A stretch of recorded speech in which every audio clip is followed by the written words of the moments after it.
बघा ह्या लाल मिरच्या आहेत आणि ज्या आपल्या हिरव्या मिरच्या असतात ना तर त्याच्यामध्ये ज्या लाल होतात तर त्या निवडून मी उन्हाला वाळू घातल्या होत्या. त्या बघा त्या अशा वाळल्यात. तर मला आहे ना आज ना तिळाची चटणी करायची होती, संपली होती तर त्यामुळं मी ह्याच मिरच्या टाकणार होते. छान लागतात ह्या पण. तर बघा थोड्याशा परत भाजून घेते म्हणजे त्याला कडकपणा येतो. परत जिरे पावडर पण संपली होती ना, आत्ता करून ठेवली मी, पण त्याचा काही व्हिडिओ नाही केला. हे बघा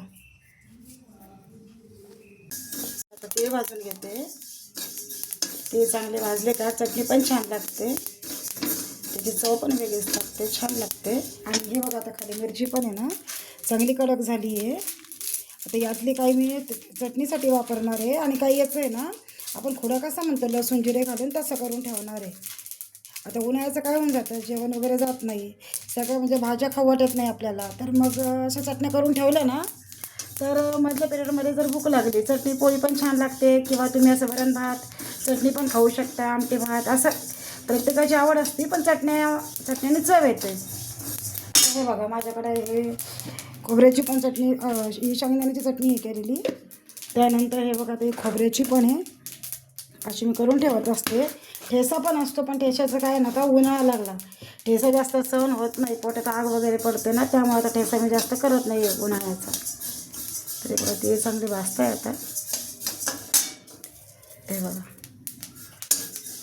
लाल भाजलेत आपले, ते थंड झाले का याची चटणी करून घ्यायची आपल्याला. थोडे थंड होईपर्यंत चटणी छान होते. काय होऊन जातं ना उन्हाळ्यामध्ये दही मिरची असू द्या, ताकातली मिरची, जे काय थंड तुमच्या पोटात जाईल ना तितकं चांगलं असतं. आता आपण ती पण करणार आहोत, तर त्याचाही व्हिडिओ मी तुम्हाला दाखवल तसा करेन ना, मी तुम्हाला खोडा करून दाखवतो.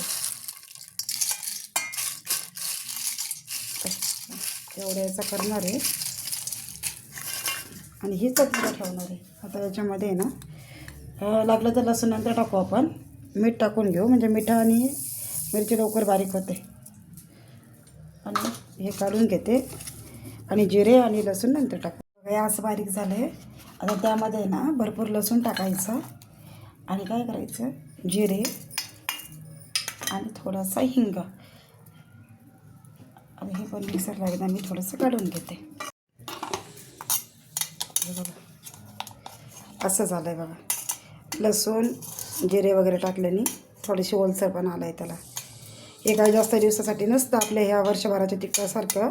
हे नॉर्मली आपलं तुम्हाला कधी खावं वाटलं ना तर तुम्ही भाकरी असू द्या पोळीसोबतही खाऊ शकता, पण उन्हाळ्यात जसं आपण तिखट जास्त खात नाही ना, तर वांग्याचं भरीत असं सुक्या भाज्यामध्ये जरी वापरलं ना तर चव छान येते याने सुद्धा. हे बघा म्हणजे फायदा कसा होतो ना, ज्या आपल्या लाल मिरच्या असतात त्या वाया पण जात नाही, आणि ह्या ज्या वाळलेल्या मिरच्या आहेत त्यापासून बरंच काही आपल्याला करता पण येतं, उपयोगात येऊन जातात त्या मिरच्या. मग हे बघा वाटीभर झालं आहे बघा. तर असं झालं आहे आपला खुडा.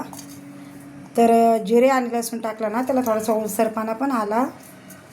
तर आता आम्ही काढून घेते एका वाटीमध्ये. हे तात्पुरते तिखट असतं, आपल्या काही म्हणजे वर्षभराचे जे आपण तिखट करतो ना त्यापैकी नसतं हे, थोडे दिवस टिकतं. आणि हे नॉर्मली सुक्या भाज्या असू द्या तुमच्या, किंवा वांग्याचं भरीत तुम्ही असं भाजीलाही टाकू शकता, चव पण छान लागते त्याची. आणि ज्यात आपल्या मिरच्या होत्या त्याचा पण म्हणजे एक उपयोग होऊन जातो आपल्याला. बघा इतका झाला आहे तो.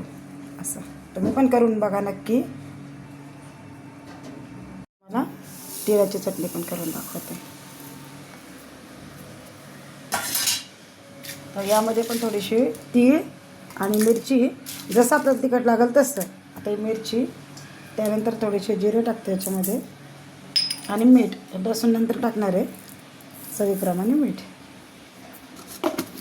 तर हे बघा असं झाली. आता त्यामध्ये ना भरपूर लसूण टाकायचा आणि इतका हिंग टाकून द्यायचं आणि परत एकदा काढून घ्या. बघा ही पण चटणी तयार झाली आपली. वास तर इतका सुंदर येतो आहे ना, ते पण चांगले भाजले गेले होते आणि एकदम छान झाले. हे